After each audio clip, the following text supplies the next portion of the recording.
you a coffee person? Yeah. Coffee. Coffee? Uh-huh. Do you have a favorite Grand Rapids coffee place? You know, I don't, and I did not grow up in Grand Rapids. So what if you surprise me with a cool coffee place? Okay, now I have to think. No. What's your favorite, what's your go-to coffee order? Because that maybe would change where I take you. Cappuccino. A cappuccino. Or a latte. Okay. Hello, everyone. My name is Annie Willison, and this is Fueling Up with Father. And today I have with me Father Sam Leidel. Hello, everyone, from the Brothers of St. John. Thank you, Annie, for having me on the show. Oh my gosh, of course. I'm so excited to have you. We kind of had Father Charlie on when he was a seminarian. He wasn't a father at the time, so we'll have to bring him back. But Yeah, he was with the other guys. yes. Yeah. So Father Charlie's one of our newly ordained, and you're his brother, and you're back in town because of his ordination, right? Yes. Yep, because of his ordination. And then, being around for the ordination, I did a lot of different things as well, being home. So I was there for Charlie, visiting my family. I spent a week in St. Louis, Missouri for my master's with the Augustine Institute. Oh, nice. Yeah, that was really fun.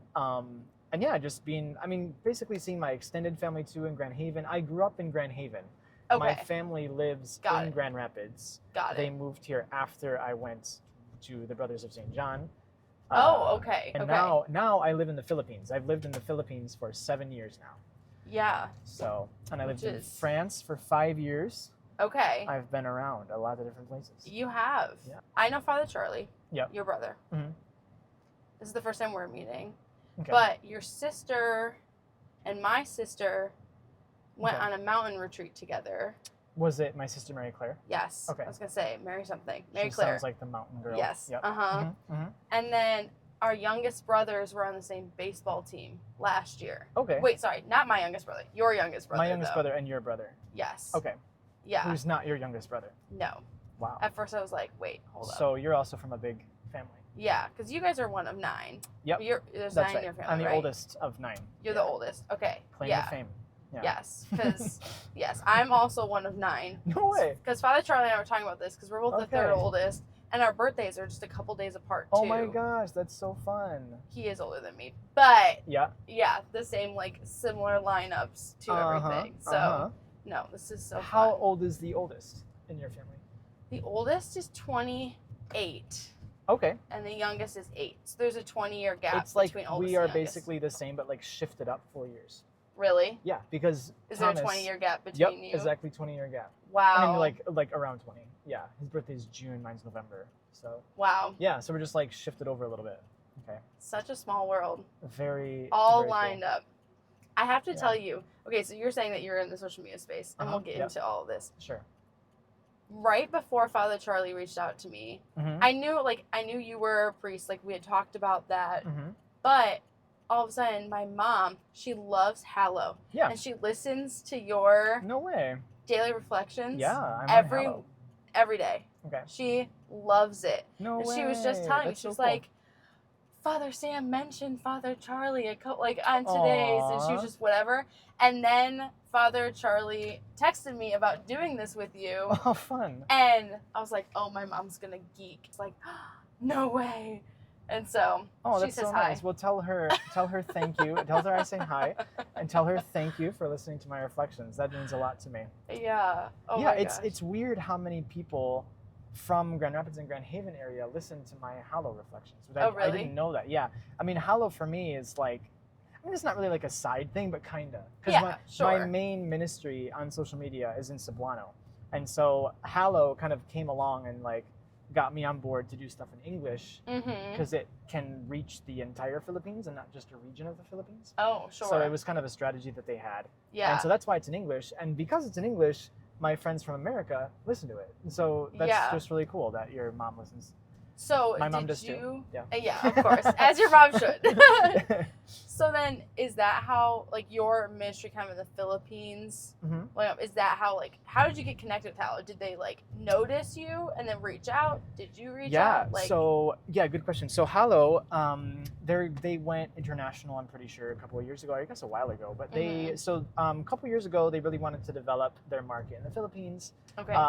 because it's a very Catholic country. Sure. At least, culturally, like practically speaking. Yeah. And so the guy who was in charge, who they had hired to reach out to the Cebuano speaking part of the Philippines, which is a big region. It's like the second biggest region. He kind of like asked a couple friends, who do people listen to? Like who's kind of a spiritual, like a known person, like priest or nun or whatever. Sure. In the Cebuano speaking population. And they all were like, Father Sam, go to Father Sam. Wow. And so he came to me, and I thought that was super cool that I could be on Hallow, because I've heard of Hallow. Right. And then I think I even like downloaded the app before, and then just like being on Hallow was so cool. I was like, oh my gosh, I get to be on Hallow. It's so much fun. So, that's so cool. But it was after I had already done, so Hallow started a year and a half ago. Okay. So I had already been doing a lot of work on social media before, especially in Cebuano. Yeah. So that's kind of how it started, and they got me on board. I make reflections for them every day. I record. I try to do like all my recording like in a half a day. So like I'll do my 7 kind of homilies. I'll prepare them all, record them all in a half day, and then send them in. And then it's great because I have all my homilies prepared for the week. Like that's awesome. Just there. So yeah, there you go. All my homily prep is done. And I just sometimes I'll say something a little different for the mass, but sure. Actually it's funny because being here, people will come to masses that I'll be at, and they'll be like, well, that was like the same thing you said in the Hallow. Like, sorry. You're like, I heard that this morning. Yeah. Pretty much the same thing. So yeah, why reinvent the wheel? You already got it going and it's working. Yeah, that's so funny. Wow. No, Hallow's really cool, and they're easy. They're a great team. At least so I work with the Filipino team. Okay. And we have a great team going. It's been great working with them. They're very understandable, very patient. Like being home, for example, sometimes I submit my reflections like super late. Oh, and I'm like, I'm so sorry. The time difference. Yeah. And then just, being with family, being with friends, it's kind of hard to really stay on track. Sure. And so I'll tell them, like, I'm so sorry. It'll be like 10 p.m. your time that I'm submitting my thing for tomorrow. Are you okay with that? Yeah, sorry. Yeah. Okay, so you entered the community at 18 then? I did. Okay. Yeah, I was very young. Yes. Very young and immature. But the Lord was merciful to me. But he works with it. He works with it. He sure did. He's amazing. That's right. Yeah. That's awesome. Okay, so then did you always know you wanted to be priest? Nope. Not at all. Okay. So when did that come in? So I let's see. I think it all started pretty much when I finished, typical homeschooler, I finished my high school a little bit early. Okay. Homeschooler, and I didn't know if I should like start college a little bit early or do something kind of exciting with my life. And my buddy at the time, Caleb Ravelinger, shout out, he was like, hey, I'm going to do what's called the Eagle Eye Institute, or kind of a school of life at the Brothers in Illinois, so the Brothers of St. John. Okay. And he's like, you should come with me. It's a 9-month thing, and we would like help the brothers with their apostolates and live with them and take classes and do stuff. And I was like, okay, why not? Yeah. I didn't have anything better to do, so I did that. And when I was there, my like understanding of what religious life is kind of changed. And I discovered that I really loved to pray. I'm quite an extrovert person, and I didn't realize that about myself. But I really do. Yeah, it was really interesting to discover that. So I really like developed a prayer life, and I was just like, well, why not try? And kind of a miracle, the novice master accepted me. Like I was super young, and he's like, sure, yeah, let's do it. So here I am today. That's kind of how it happened. But so you really had no clue until your friend just invited you to do this thing. Yeah, and that's what made you realize. Yeah, for the longest time, I wanted to be a musician. I played the violin quite seriously, and I got to a point, like, I was a senior in high school, and I was like, you know what, I'm not really sure if I want to be a violinist, just because I felt like I wasn't quite good enough to be, like, really a professional and, like, raise a family with that kind of job. Sure. And so I toyed around with like going to medical school, but I didn't really know. And that's when I did the Community of St. John thing, Brothers of St. John. Yeah. And discovered my vocation, I would really say, through adoration. That was kind of the first step. Sure. I discovered a lot more after I entered. Like right now, what touches me a lot in my religious life, working in the Philippines, is like just the reality of the church, you know, like meeting people, helping, like empowering youth. I'm a youth minister. Okay. All this kind of stuff. Of course, I still love adoration a lot. But, of course. That's something that we do every day as a community. But it's interesting how the Lord kind of leads us through stages as well. Yeah. But yeah, the first love, I guess you could say, was Eucharistic adoration, silent prayer, which was really a miracle looking back on that, knowing my own personality. So yeah, that's awesome. That's really cool. In a nutshell, that's how it happened. In a nutshell. So then what's the process? Because you're in religious order. That's right. Mainly the priest we talked about here is diocesan. That's we right. have a few religious. But so what was your process like? Yeah, so the process, I mean, it's quite similar. I mean, I think a lot of times we see religious and diocesan priests, we kind of have this image of them being very, very different. And I'm realizing, especially being on mission now, that we have really a lot of similarities. Tons of similarities. And so our formation is pretty similar. I'd say the religious formation often, it depends on the order, often takes a little bit longer because the goal of our vocation is, first of all, to be just a consecrated brother, right? So, I mean, we're a clerical institute, meaning that pretty much everyone becomes a priest. Okay. But it's first of all, like, you know, I want to live in community. I want to live according to this charism of St. John, the charism of the community. I want to consecrate myself to the Lord through religious life, through the vows. Yeah. That's really the main thing. So we kind of have to be formed in that as well. So it's kind of a double thing. There's like there's like the priesthood formation, which we obviously have as well. Formation to ministry, formation to, you know, sacraments, theology, all that kind of stuff. Yeah. And then there's also like the religious life kind of side. Right. So for me, it took 10 years, the whole thing. Okay. Because we also have a longer pastoral formation. Oh, okay. Our pastoral formation, or for me, it was 3 years. Usually it's 2. Got it. So I asked to stay a third year in the Philippines because I didn't want to leave. Basically, you just wanted to extend it. Yeah. Having so much fun there. And but yeah, that's kind of how, I mean, the different stages, I guess, are a little bit different. So we have, at the time, there was what's called postulancy. So postulancy is like you're kind of just discovering it, getting your feet wet, living with the brothers, but you're not yet part of the community. Okay. Then there's novitiate, which is where you like formally are accepted as a member of the community. You're not yet under religious vows, but it's kind of like a time of kind of like spiritual boot camp, actually. It's really, at least for us, it's quite intense. Like very strictly, like no cell phone, this kind of thing, lots of prayer, silence. I survived somehow. I don't know if I could, so I give you a lot of credit. It was really God's grace. It was really God's grace. Yeah, beautiful time as well. And so after usually 2 years of novitiate, we take our simple vows. So that's like, usually it's like for 2 years or 4 years where we promise, you know, poverty, chastity, obedience. Yep, and then during that time, the formation continues. So the intellectual formation, religious formation, spirit, all that kind of stuff. Yep. And then eventually you get to the point where after your pastoral formation, or during the pastoral formation, you make your final vows, which is like, your final profession. That's for religious, that is the most important commitment of our life. Like those, you know, final vows is when we really decide to stay with that community until we die.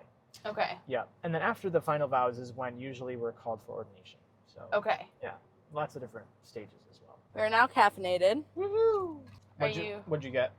Mine is a toffee nut shaken espresso. Wow, mine is a hazelnut shaken espresso. So You said, like, right before we got coffee, then you got ordained. But you were ordained here by Bishop Walkowiak. I was. Which is kind of interesting. So isn't cool, it? right? Yeah. I mean, so much fun. Yeah. Yeah. So for me, that was a beautiful thing because I have such a strong tie to Grand Rapids, to Michigan still. I'm so thankful that Bishop ordained me. Really, honestly, that was beautiful. Because you know how it happened was it was kind of still during COVID.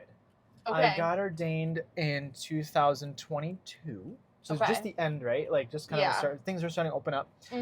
And my family was not able to come to my diaconate ordination because it was in France. Oh. And I really told the brothers, my community, I said, I really want to make sure my family can be there. Sure. For my priest, like my whole family can be there. Yeah.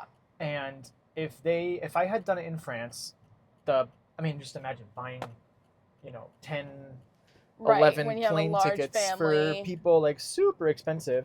Right. And then if I would have done it in the Philippines, same thing. So the only way that my whole family, my grandparents could actually be there is if it was here. Sure. In the U.S. And so we tried to have it at the place where I did my novitiate in Illinois. Okay. But it was a bit complicated. So I was like, well, why not see if we can do it in Grand Rapids? And my superior said, he gave me the go to try to do it.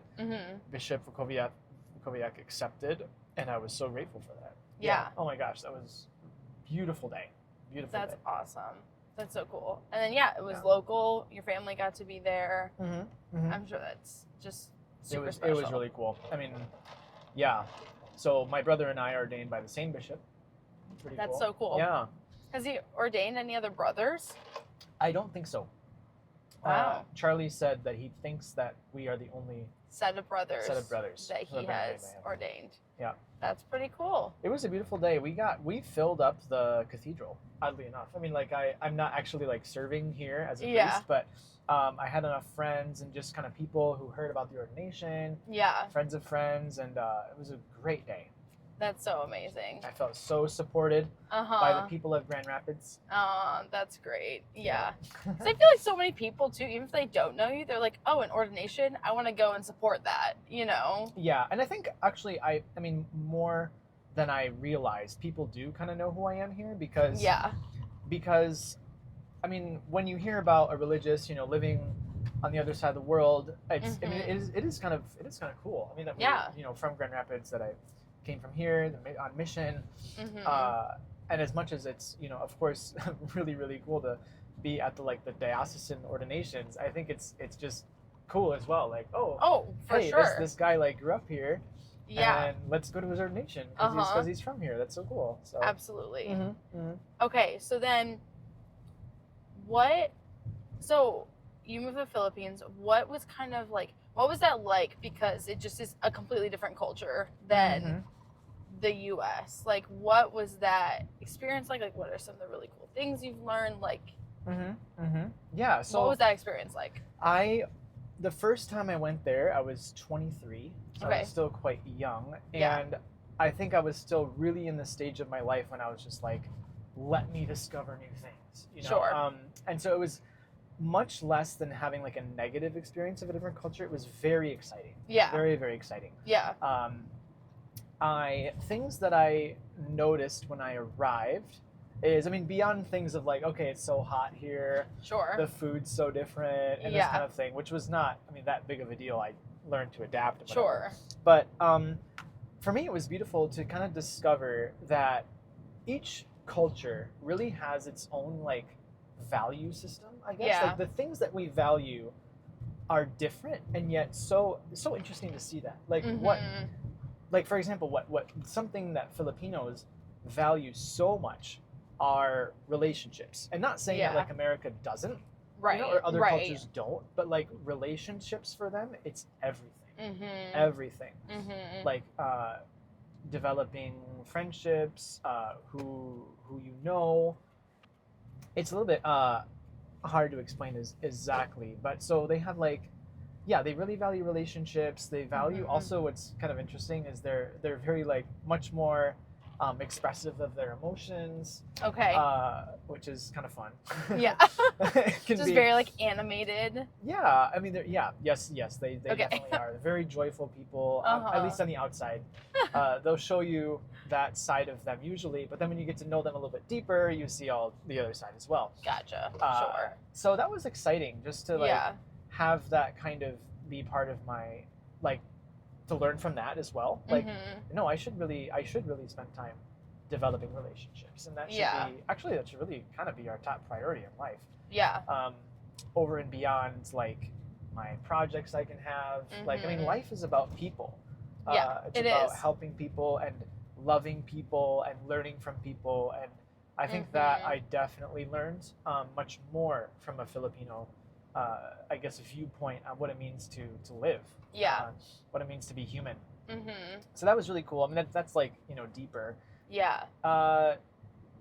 With regards to the church there, that was also really fun to discover, because they are, like I said, they're very like emotionally expressive, but that kind of carries over into the way that they express their faith as well. So they're very expressive. Yeah. Like they have lots. Let's say like the liturgy is very, very joyful. I mean, you can just feel like they're big into like the decorations. It's like it's like a big thing, especially if it's like a parish fiesta, like this kind of thing. It's really fun.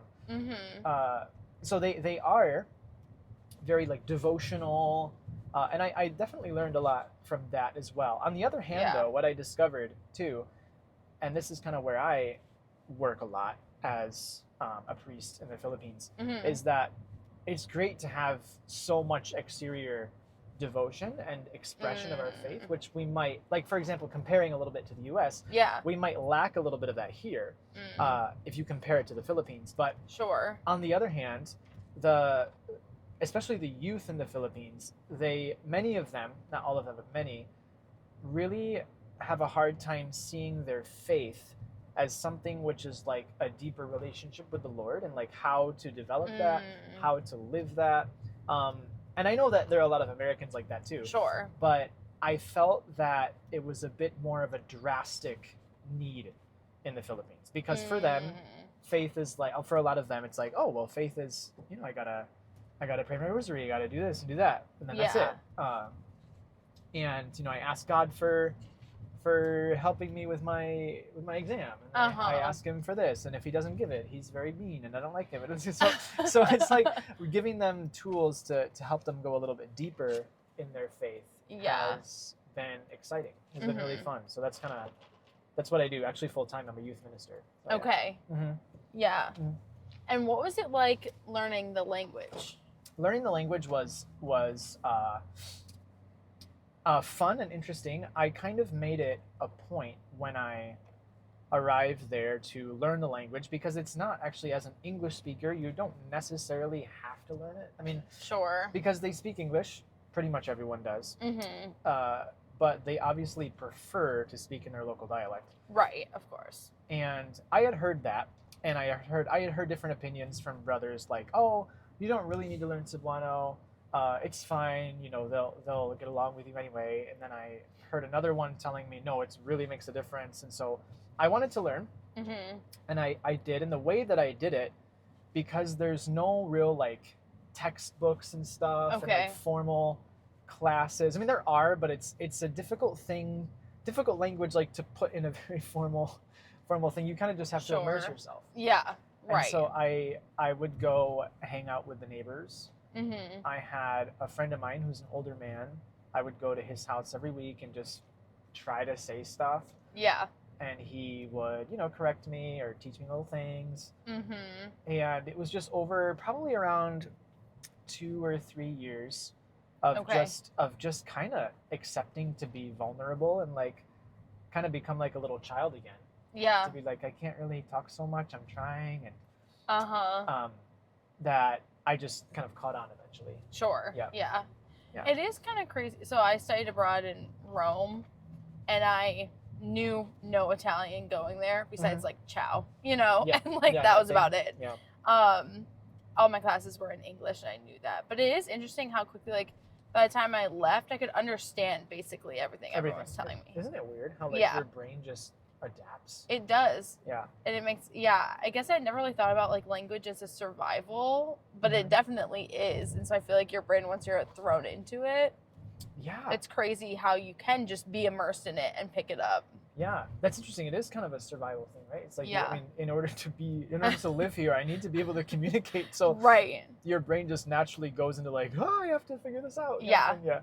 It's like a sink or swim kind of a situation that you just throw in. Yeah. Totally. No, that's really interesting. Yeah, it was. I mean, I say that I'm still kind of learning. I mean, I can speak fluently. Yeah. But there's always little stuff to learn and words that every once in a while I'm like, I've never heard that word before. And I'll just ask. That's kind of how I learned. Is I would write. I had a little notebook because I didn't have a phone at the time yet. Little notebook, and I would just write a word down that I learned. Yeah. If I heard something, I'd kind of ask them, hey, what does that mean? And then I'd write it down, and then just jot down these words, and then learn little by little like that. That's awesome. Did it take a while for you to learn how to spell things? No. Or was that pretty much? It's pretty easy. Yeah. You just like sound it out and it's fine. Yeah. Okay. Yeah. Spelling's quite easy. Okay. Yeah, for the most part. Definitely not as complicated as French, for example. Yeah, French is way more letters than you would ever need in a word. A lot of silent letters. Yes. Yes. Exactly. So many silent letters. Oh my goodness. Yeah, spelling in French is very hard. And then they have not only the silent letters, but the accents everywhere. Yeah. So you have like the accent that goes this way, the one that goes this way, the one that's like a little teepee. Yep. And if you mess up an accent, they take it as like a typo. And you're like, you're like, dang it. Yeah. But, I know. But French is a great language too. I love learning French. Yeah. It's really fun. In high school, I was conversational in French. Really? Okay. Yeah. Oh, nice. And so that probably also helped me in Italy. Mm-hmm. But yeah. Okay. So, and then you're in youth ministry. Yep. There. That's right. Okay. Yeah, I'm a director of a youth center that we started 3 years ago. Okay. Which is growing very fast. And so there's lots of like, building structure, hiring the right people, empowering the right people, setting up good SOP, like, all that kind of stuff. And then figuring out what events we should do, tweaking the events we should do, trial and error, lots of meetings. Yeah, but more or less I'm a youth minister. I mean, directing that, making content. And then also I work for an organization called Alpha, which I don't know if you've heard of. Oh, yes. The Alpha course. I think, is that kind of in parishes? Yep. Yeah, a lot of parishes use it. I think we just introduced it in our diocese. I think now a handful of our parishes use Alpha. I heard. Like within the past year. Yeah, Alpha is really cool. We used Alpha especially the Alpha Youth series, to basically launch our youth center. Oh, nice. And we went from, I kid you not, it's amazing. We went from the first couple activities we did at the youth center, because we were starting from scratch. Yeah. We would welcome like 10 youth, little tiny youth group. Now, I just looked at our group chat yesterday, the members of our group chat, we have 181. Whoa. And the people who come to Alpha and volunteer on Alpha, it's usually around 130. Okay. So it's grown really fast. Wow. And that's amazing. Pretty much more or less because of Alpha, like the culture of Alpha that we had kind of introduced there. Yeah. So we love, and so because of that, I now work for Alpha. So I'm a regional coordinator. So for the Catholic context, right? Because it's an ecumenical thing. So I help. Oh, is it? Okay. I guess I didn't really quite realize that, but that makes sense because I didn't know it wasn't super Catholic specific, but I didn't. Yeah, but so I guess it makes sense. Yeah, it was started by the Anglicans actually, by an Anglican pastor, but very quickly the Catholics also used it because, I mean, it's not like how to say. It's really what we hold in common with all Christians, like what it covers, which is actually super important. I mean, like the kerygma, who Jesus is. Yeah. Right. Do we actually have a relationship with Jesus? What's the Bible? What's faith? Also, they have a really nice session about the church as well, even if it's, not quite the Catholic Church, but just how important it is to have a community. Yeah. So very powerful program. Lots of group discussions that happen. People learn how to listen to each other.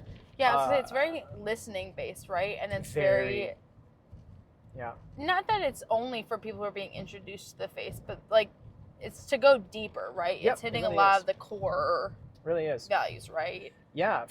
So I did Alpha. I was a participant the first time that we ran it at our youth center. Okay. And I can really share that, like, my own faith was really nourished by it. Yeah. Yeah. Like, I was supposed to be like the facilitator guy, like, all right, the organizer. And I was really touched by it. Super touched by it. Yeah.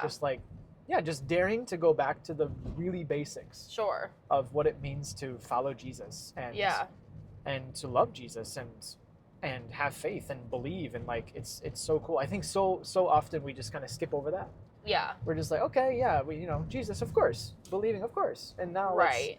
And probably because we lack so much time in the church, right? It's like, okay, right Sure. away sacraments, which is cool too, right? Which is great. But sometimes it's so helpful to just like build community through coming back to these basic principles of what it means to be a Catholic and a Christian, really. So, yeah.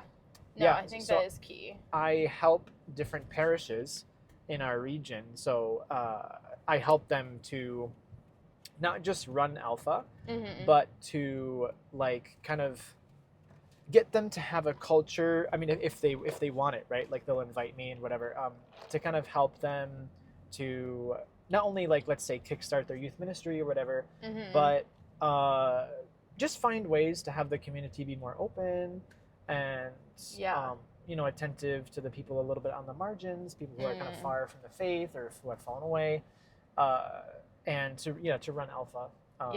That's another thing that I do as well. So you do a lot of things. I do a lot of things. Clearly. I do. How do you kind of keep the peace, keep the joy, keep going amidst the schedules? Yeah, good question. I'm still trying to figure that out too. Okay. I'm a young priest. I'm 4 years old, still trying to figure it out. I'm very thankful. I have a ministry coach who helps me a lot with that. Okay. It's with Divine Renovation of another organization. Oh, yep, we use them too. Yeah, I love Divine. Oh, I love them. They are great. So I would say two things. One is I love running. Okay. I run pretty much 6 days a week, every week. Like it is so essential for me to run. Not just because I'm training for races or whatever, but just like to have that headspace. If I don't, I go crazy. Okay. I know myself well enough to where I know that. If I don't run, I will go nuts. Like, for example, when I was in formation, there was one of my superiors. Whenever I would be like super stressed and anxious and whatever, I'd be, super critical or whatever. He would always look at me and say, "Okay, when's the last time you went running?" I said, 2 days ago. He's like, "Go running." I was like, "Okay, run. all right, okay." Come back, you'll be a better person. Yeah. Yeah. So sports for me has been a lifesaver, and so that's that's a pretty simple thing. And then also, really, really fighting hard. I mean, it's always a struggle, but always fighting hard to keep that time for prayer, to keep that time for reading the Bible. I'm not perfect at all with that, but just keeping up that good fight. Another thing that I do as well, which my ministry coach really told me I had to do, was to have a day off. I know that I think the diocesan priests are super good at this. I've noticed a lot of them. Yeah. Good job, guys. Like daring to say no and to be like, this is my day off and I need to relax and I need to spend time with the Lord. And so I've been getting better at that. Okay. Monday for me is my day off. I'll go on a long run. I will spend time in adoration, like a longer time in adoration. Sometimes I'll clean my room and just feel like, whew, okay. Yeah. Reset. Yeah. But I think burnout and all this kind of stuff, it's a real struggle for, not just priests, but for a lot of people. We have so much pressure today. thinking of all, young professionals, like, and people who are just kind of getting into that yeah. life, right? Of like realizing like, oh my gosh, I have so many responsibilities and this is not easy to keep everything. And we just kind of, feel so pressured. And I think it's really up to each one to kind of discern how to do that, because we're all different as well, right? Sure. And we all have our different personalities. We need to know what makes us relax. We need to know what we need. Mm-hmm. And for me, the key there is just being open with people we trust. Yeah. And letting them give us good advice, letting ourselves just be honest with how we feel. Mm-hmm. When we're tired, to say we're tired. Yeah. And to not just pretend we're not tired. Yeah. Being honest about that. Yeah. Yeah, and just and accepting that we won't learn that right away. Yeah. That takes time. Yeah. It takes time, and it's a real art. I mean, to know how to live, to know how much we can accept, to know when to say no, to know when to say yes. Yeah. Usually, I mean, for me, I think for most of us as well, I'm not sure how you've experienced this, but I went much too far into like the saying yes to everything kind of thing. Yeah. Yeah. Yeah. I once, one of my favorite Catholic content creators in the Philippines, he had a little podcast. He has a little podcast he does every day, and one of them, he struck me so much. He said, I say no 9 out of 10 opportunities I get. Wow. And I said, holy cow, I need to learn from you. Yeah, and his point, which is, I mean, easier said than done, and something that I'm trying to do myself, is he said, you'll have lots of opportunities in life. There are so many things you can do. Even after you choose your vocation, but in that vocation, oh my gosh, so many things. Yeah. And, but knowing the mission that the Lord is calling you to do in your life, like having a vision on your own life is so important, because that's where you'll be able to focus, like, no, okay, this is what I want. This is what the Lord is calling me to do. Yeah. Does this opportunity, it could be very good, but does it align with that?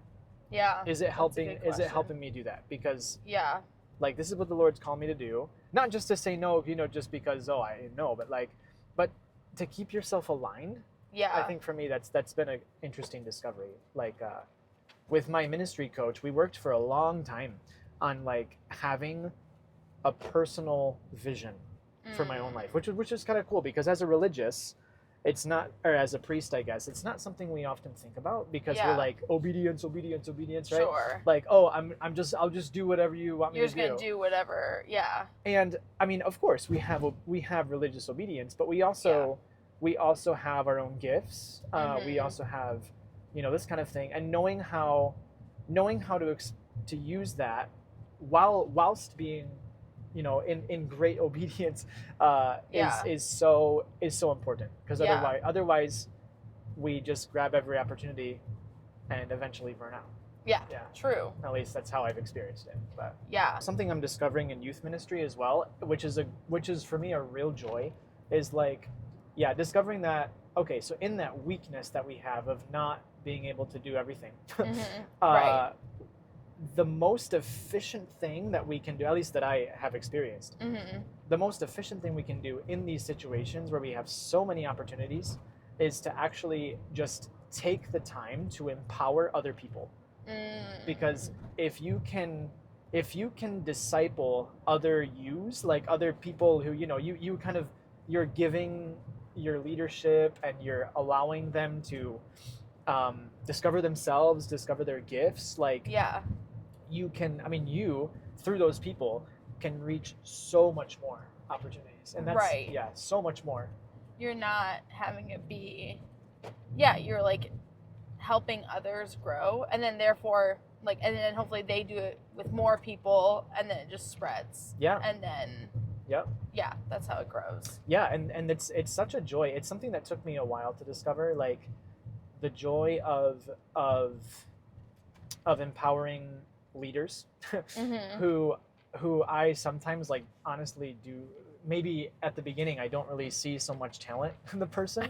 And I'm like, you know what, there's a little bit of something we can work with here. Yeah.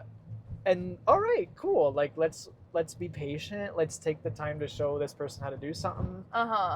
Let's believe in them a little bit. Yep. And it's amazing the things the Lord can do in, right. I mean, empowering it's like others. faith and mustard seed. Yeah. Like, super small. You're like, well, I know. Let's hope it grows. Yeah.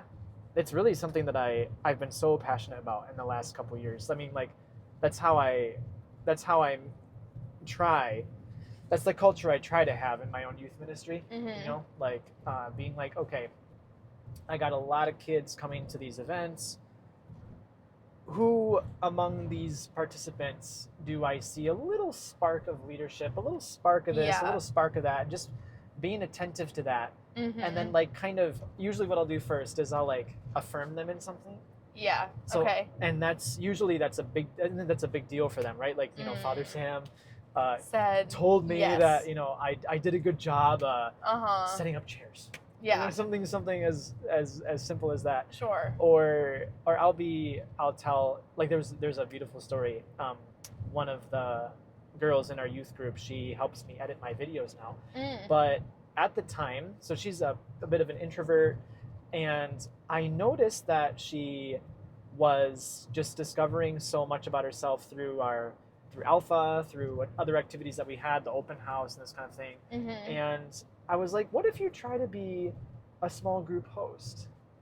And she was totally scared about it in the beginning, because I just saw that she wanted to go, like she had told me, she wanted to go out of her comfort zone and meet new friends.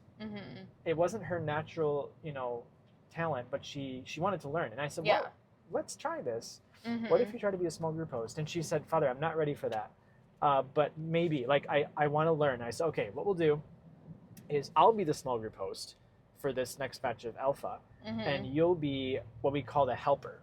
Yes. So she watched me, and so then she watched me do it. I kind of like tutored her, I guess you could say. Yeah. And then so we did the whole Alpha like that, and then the next Alpha after that, I said, all right, are you ready to try? She said, I think I'm ready now.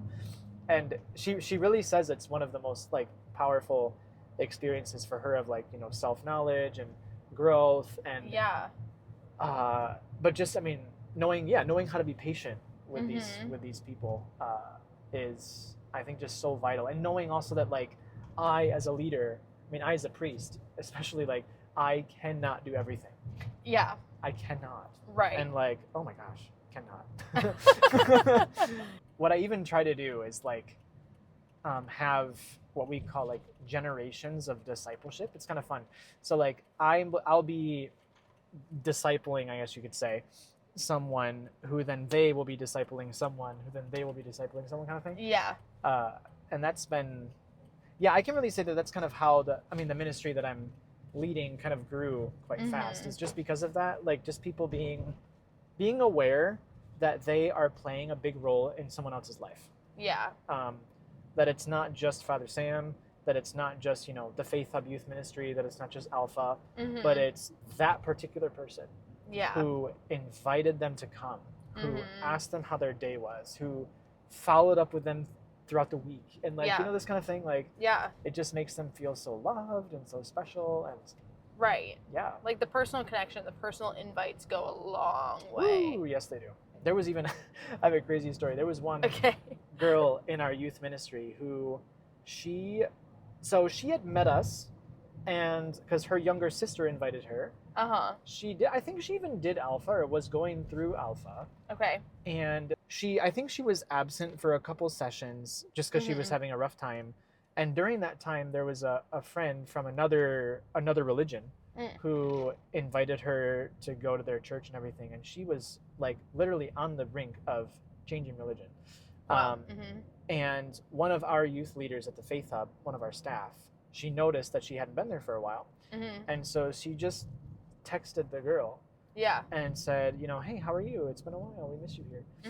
And that girl, it's amazing. She really took that as a sign that God wanted her in the Catholic Church. And like, so just a simple text of, hey, how are you?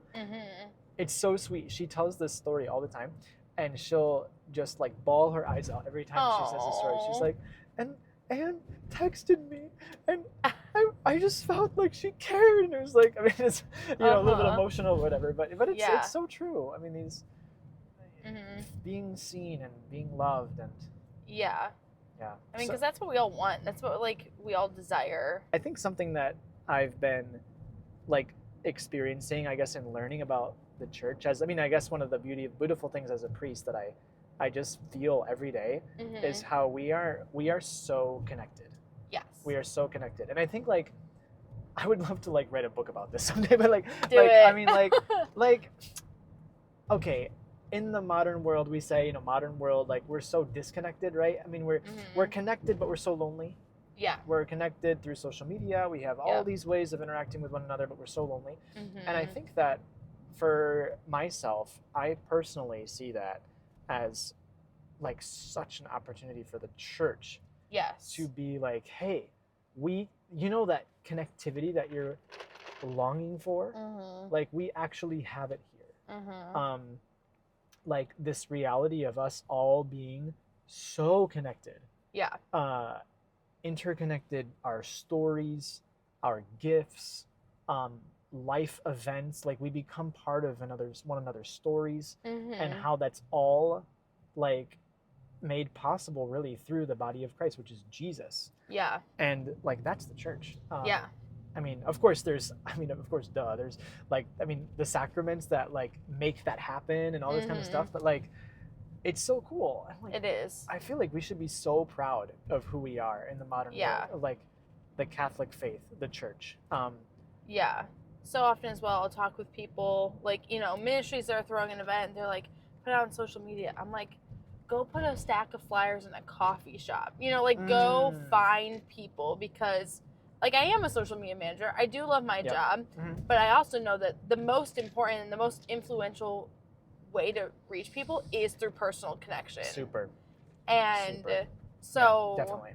Like, and especially now, there's so much noise on social media that I think it's still important to have a presence on there, but like there's so much lacking of the personal connection. And I now think too, like if I see an event on social media posted, I might go to it, but I'm way more likely to go to something if someone invited me to come. Totally. Well, this is beautiful that you're saying this. I totally agree, because like when people will see let's say the youth ministry that I'm running, right? And they'll see that, it grew so fast. That's so amazing. And a lot of times what I notice what people say is that, it's probably because Father Sam has so many followers on social media.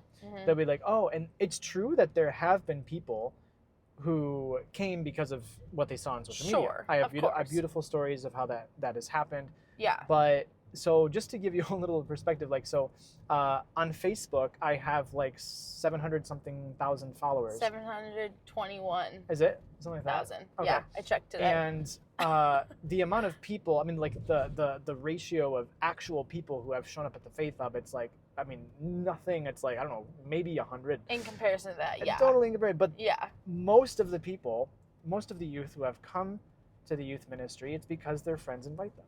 Yeah. And it's so, I totally agree with you. I think the social media, we have a really important mission to do today. And for myself, what I see social media doing is like helping the world to kind of see, to change their image of what the church is. Yeah. Just like to kind of work there. It's like, okay, let's put out content. I think the power of social media for the Catholic Church is to just be like, hey, let's show people how we live and how we're happy and how we love to be Catholic and all this kind of stuff. That's for me the real power of social media, because then it just changes, like, Catholics are nice people. Right. The church is a beautiful place. They're normal. The Pope is like that. Yes. But then getting them to come and like, really be part of a church community. I think it's, obviously sometimes it can happen through social media, a lot of times. Yeah. But the commitment that will stay and stick is often through personal invitation. Yeah. Or a powerful story that they'll hear from a friend, and them feeling close to someone whose life was changed, and like that real interpersonal connectivity. I think is cool. No, definitely. And even if social media does play a role in them getting to a community, when they get to the community, it's going to be the people. Yes. I mean, it's like social media. I mean, like you say, I totally agree. It's super important. We need to be. I think we have a lot of work to do for making qualitative, good. I mean, watchable, attractive, beautiful content. Yeah. Just because that's important to do. But yeah, when the person like I can even think of someone in particular for the youth ministry. He's our cook now. Okay. He used to be a tech professional. He went through a crazy conversion experience. He found the Faith Hub, the youth ministry, through my TikTok account. Okay. So he saw there was like an invitation to come to Alpha. He came, and right away, what'll happen with these people who know me is, I love it because they'll come the first time. They feel so shy because they see me. They're like, "Oh, it's Father Sam," and everything. And I'll always be like, "Hey, this is our youth minister. Hey, these are your new friends. Hey," and right away, boom, they're just in the community. They've met 5 people, you know, or whatever. And that's what keeps them coming back. Yeah. I mean, I'll talk to them or whatever. Of course, I welcome them. I try to be. For sure. And then, but right away, and they will, and it's I love it too because a lot of times when they will like kind of give little testimonies about why they stayed at the Faith Hub, they'll mention me. They'll be like, yeah, you know, Father Sam invited me. Father Sam had a little role to play, but like the thing that keeps me here, obviously it's not me. Thank God it's not. That would be a problem. That'd be a problem. I was no, it's that they met Jesus through this community. Yeah. That they have their friends, that they serve, that they're growing in their faith, that they're growing in their relationship with Jesus, and that's like so. Yeah, no, social media definitely as kind of glamorous as it can sound, I've personally found that being a content creator is actually a very impoverishing mission because you put yourself out there. You know, you can have so many negative reactions to what you're doing. Yeah. It's so hard to say the right thing. Yeah. You know, to not, you know, turn people off or whatever, and there's always someone who's gonna not be okay with what you're doing, and it's very it makes you vulnerable, and even the effect too. It's like I said, you know, it's like people can have that first impression, but there's always a next step after, so you're always kind of a stepping stone.